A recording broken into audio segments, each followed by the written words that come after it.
की आवश्यकता है और ये बहुत ही प्रॉफिट काम है जो सर सेंट्रल लोग क्या उनकी भावना है या विचार है कहीं लोग मशीन है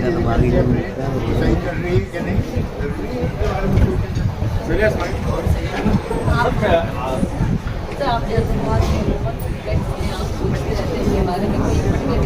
मुझे ऐसा लगता है कि मैंने बहुत टाइम वेस्ट किया बेकार इतना टाइम अगर मैं निकालूँ कि मैंने यहाँ तो मैंने यहाँ गूगल में ला के मेरी दिन 10 साल हो जाएंगे गलत में जो मैंने वेस्ट कर दिया इसमें मैं नई लैंग्वेज सीख सकता था मैं कोई इंस्ट्रूमेंट सीख सकता था मैंने नहीं किया सर मेंटल हेल्दी रहने के लिए क्या टिप्स देना चाहिए मेंटल हेल्दी रहने के लिए मतलब खुद को हो जाए जावेद साहब जिस तरह आज प्रोग्राम रखा गया था उस संदर्भ में आप जनता को क्या मैसेज देना चाहिए? मैं जनता को मैसेज देना बड़े लोगों का काम है एक बारे में सोचना बहुत जरूरी है उसका ख्याल रखना जैसे बॉडी की है जैसे माइंड की है जिम्नेजियम तो बहुत है हमारे पास जिमिंग करते हैं जिमिंग तो है लेकिन ट्रेनिंग के लिए भी लोगों को करना चाहिए ना। जावेद साहब आपने अपने माध्यम से आज तक बहुत पिक्चर है गाने और बहुत पोइट्री लिखे जो बहुत ही अच्छी है सर ऐसी कौन सी बात है जो आप अभी भी चाहते हैं मेरी बात लोगों तक पहुँचे वो ऐसी कौन सी बात है जो आप बात नहीं है लेकिन मुझे ऐसा लगता है कि मैं जितना लिखा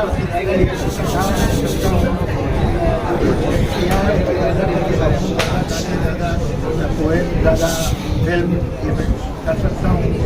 फाइन में है तरह तरह की और के पेपर पे नहीं आई है खराब बात है करना चाहिए सर कहीं ना कहीं इंडस्ट्री में ना उर्दू खत्म होती जा रही है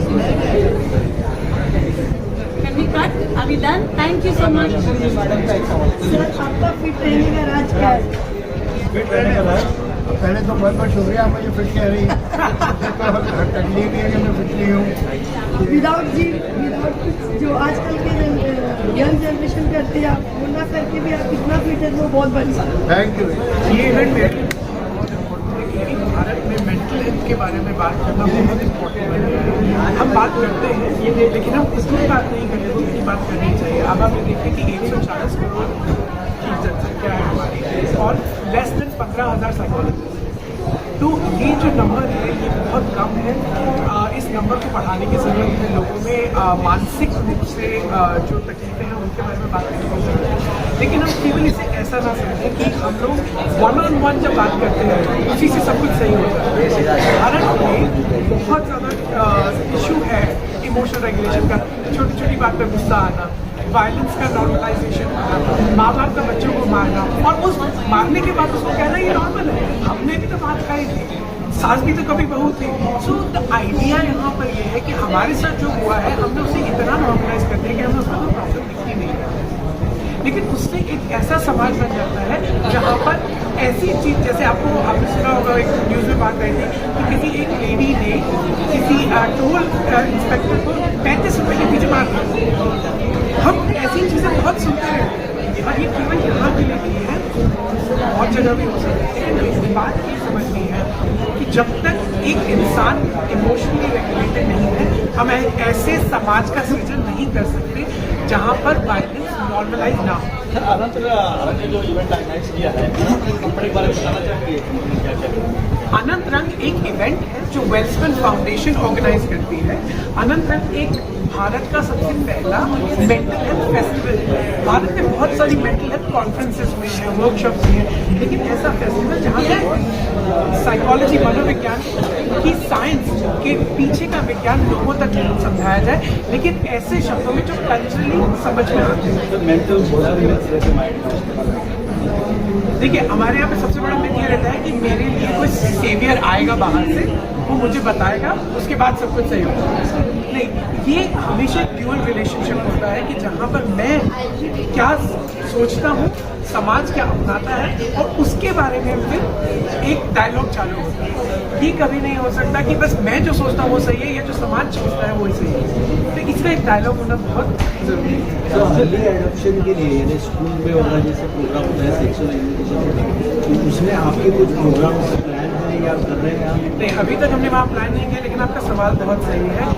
इमोशनल रेगुलेशन एक ऐसा सब्जेक्ट है, इमोशनल एजुकेशन एक ऐसा सब्जेक्ट है जो बहुत बार हमें स्कूल में पढ़ाया जाना चाहिए। हमें स्कूल में बहुत सारी ऐसी चीज़ें पढ़ाई जाती हैं जो हम रोज़मर्रा में यूज़ नहीं करते, लेकिन एक ऐसा इंसान कौन है जिसके साथ आप 24 घंटे रहते हैं पूरे जीवन में, आप खुद, लेकिन हमें अपने बारे में उतनी चीज़ें नहीं सिखाई जाती। तो सेल्फ लीडरशिप एक ऐसा स्कूल में, हर स्कूल में एक सब्जेक्ट होना चाहिए जिसमें कि स्टूडेंट्स ये समझ पाए कि खुद को कैसे समझना है, खुद के साथ कैसे जीवन जीना है। मेंटल फिट रहने के लिए क्या टिप्स देना चाहिए? मेंटल फिट रहने के लिए क्या 4 टिप्स देना चाहूँगा। पहले तो आप खाना ठीक खाएं। जैसा अभी हमारा एक सेशन चल रहा है वो आपको बताएंगे कि अगर आपके खाने में प्रोटीन बिल्कुल नहीं है और आपके खाने में केवल कार्ब्स है, चावल, पूड़ी, मेरे को ऐसा लगता है खराब नहीं है, लेकिन अगर आपका खाने में प्रोटीन नहीं है, आपका खाना बैलेंस नहीं है, तो आपका गट बैलेंस नहीं होगा, और आपका गट बैलेंस नहीं है तो आपका दिमाग बैलेंस नहीं होगा। दूसरा, एक्सरसाइज किसी भी तरह, ज़रूरी नहीं है आपको जिम जाना, आप योगा कर सकते हैं, आप स्विमिंग कर सकते हैं, आप भाग सकते हैं, आप खाना खाने के बाद चल सकते हैं। तीसरा, सबसे इम्पोर्टेंट, अच्छे रिलेशनशिप। आपके पास 3 या 4 ऐसे दोस्त होने चाहिए जिनको आपको पता रहे कि मैं रात को 3 बजे भी कॉल कर सकता हूँ। आपको ऐसा ना लगे कि आप इस पूरे फील्ड में अकेले हैं, और अगर आपको ऐसा लगता है तो प्लीज़ जितना आप अपने करियर में इन्वेस्ट करते हैं उतना ही आप इन्वेस्ट करें दोस्तों में। और चौथा, जो मैं सबसे इम्पोर्टेंट आपको बात बताऊँगा वो ये है कि कुछ ऐसा जीवन में करें जो आपको अच्छा लगता है। ज़रूरी नहीं वो आपकी जॉब हो, बहुत कम लोग ऐसे हैं जिनको अपनी जॉब पसंद है, लेकिन आप अगर पैसा कमा रहे हैं तो कुछ ऐसा कीजिए जिससे आपको नुकसान ना हो, दूसरों को नुकसान हो, लेकिन आपको वो पसंद हो। मेंटल स्ट्रेस जैसे लॉकडाउन के लिए रहता है, तो आगे प्रोग्राम क्या है, फेस्टिवल है, इसके आगे क्या प्लान है? यहाँ से अवेयरनेस हम ये जनरेट करना चाहते हैं कि अगर आपके पास लॉन्ग टर्म मेंटल स्ट्रेस है तो आपको किसी से बात करने की ज़रूरत है, आपको कहीं जाने की ज़रूरत है। और यहाँ से सबसे बड़ा जो हम काम करना चाह रहे हैं वो ये है कि ये स्टिग्मा हट जाए कि किसी के पास जाके बात करने का मतलब ये नहीं कि तुम पागल हो, इसका बात करने का मतलब ये है कि आप ह्यूमन हैं, आप इंसान। सर, यूथ को क्या मैसेज देना चाहिए? काफ़ी स्ट्रेस है, काफ़ी वर्कलोड है, वर्क फ्रॉम होम भी है, खुद को दूसरों से कंपेयर करना बंद कर दो। आपकी जर्नी आपकी है, दूसरों की जर्नी दूसरों की है। सर, एक लास्ट क्वेश्चन कि सर इसमें तो मेंटल में ज़्यादातर मेंटली मतलब लेडीज लोग को ज़्यादा मेंटल वो हैरेसमेंट होती है, तो उनके लिए क्या कहना चाहिए? देखिए, इसको हम जेंडर के हिसाब से ना डिवाइड करें तो अच्छा है, लेकिन अगर ऐसा लग रहा है कि औरतों के ऊपर ज़्यादा मेंटल हरासमेंट हो रहा है, या हरासमेंट एक अलग बात है, हरासमेंट के लिए तो आप सबको कंप्लेन करनी चाहिए। उनको मेंटल डिस्टर्ब ज़्यादा हो जाती है। आप ये देखिए कि अगर एक माँ, एक बेटी, एक बहन अगर ज़्यादा इमोशनली रेगुलेटेड है तो उसका बच्चा उतना ही इमोशनली रेगुलेटेड होगा। बहुत बार ऐसा होता है कि हम पेरेंट्स खुद की एंग्जाइटीज बच्चों पे डाल देते हैं, खुद के डर बच्चों पे डाल देते हैं। तो जब एक आप पेरेंट तभी बने जब आपको लगता है कि आप खुद को इमोशनली रेगुलेट कर सकते हैं। Thank you very much. Asmita Srivastava, जिनसे आप आज सुबह मिले, thank you. Now the 2 benefactors because without whom we wouldn't be here, जिन दोनों के बिना हम यहाँ नहीं होते। First, Radhika Goenka and Harish Chandra ji Gupta.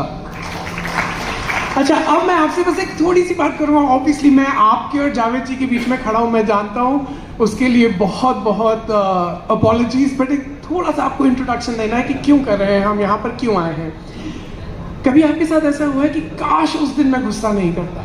काश उस दिन मुझे डर नहीं लगता, काश उस दिन मैं अपनी एंग्जाइटी पे थोड़ा सा कंट्रोल रख लेता। ये इमोशनल रेगुलेशन जो है वो हमेशा पर्सनल लेवल पे होता है,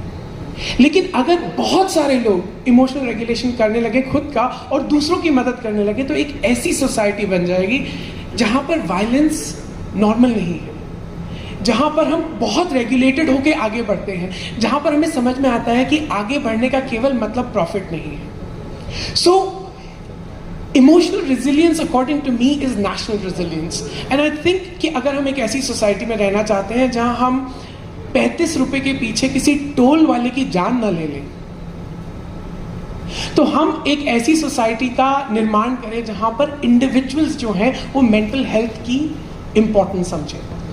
इसी उम्मीद से हमने चालू किया है अनंत रंग। उम्मीद करते हैं कि हर साल हम इस मेंटल हेल्थ फेस्टिवल को और बड़ा बना पाएंगे। आप सबका यहाँ पर आने के लिए बहुत बहुत धन्यवाद। Thank you very much.